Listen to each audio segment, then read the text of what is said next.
Ama, sa mga sandaling ito, inilalapit ko po sa iyo ang mga taong nag-iisa sa buhay. Yung mga taong nakalimutan na ng pamilya.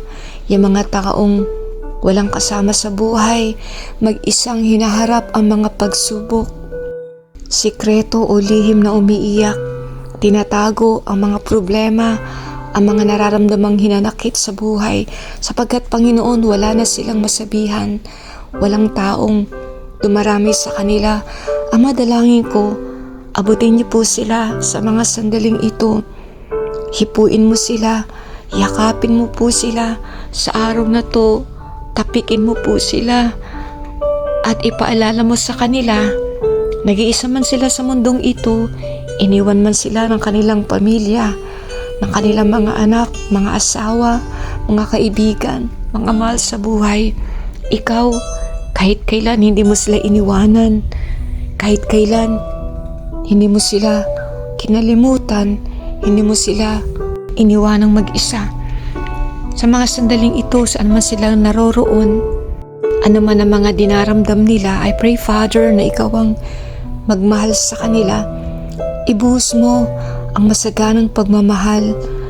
Hipuin mo po sila at dalangin ko sa gabi, habang sila'y nakahigang mag-isa, nakatingin sa kisame, nagmumuni-muni, pumapatak ang mga luha. I pray, Father, for your comfort. Aliwin niyo po sila. Samahan niyo po sila. Dalangin ko, Father, na ikaw nawa ang kanilang maging kalakasan.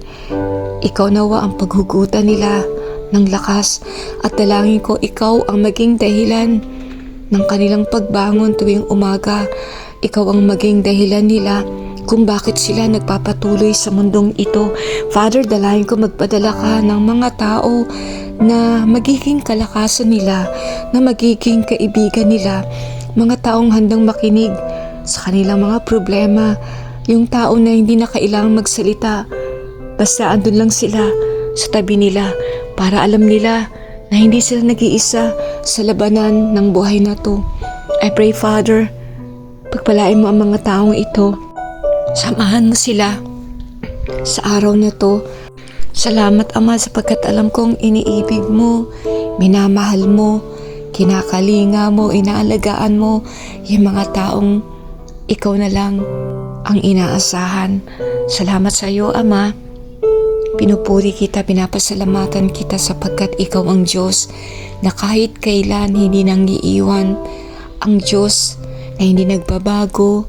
Ang pag-ibig mo sariwa, hindi kumukupas, hindi ka nang iiwan sa ere. Salamat, Lord. Tinitiwala ko sa iyong mga kamay ang kanilang mga buhay. Purihin ka, luwalhatiin ka sa pangalan ni Jesus. Amen. Kaibigan, maraming salamat sa pagsama mo sa akin dito sa The Praying Mom. Kung may mga pinagdaraanan kang problema, kung nangangailangan ka ng mga panalangin, isulat mo lang ang panalangin mo dito sa comment section at isasama kita sa aking panalangin. Gusto ko tang palakasin, kaibigan, nag-iisa ka man sa buhay. Huwag mong isipin na wala kang karamay. Tumingala ka sapagkat ang Diyos Ama ang nagmamahal sa iyo, ang palaging kasakasama mo.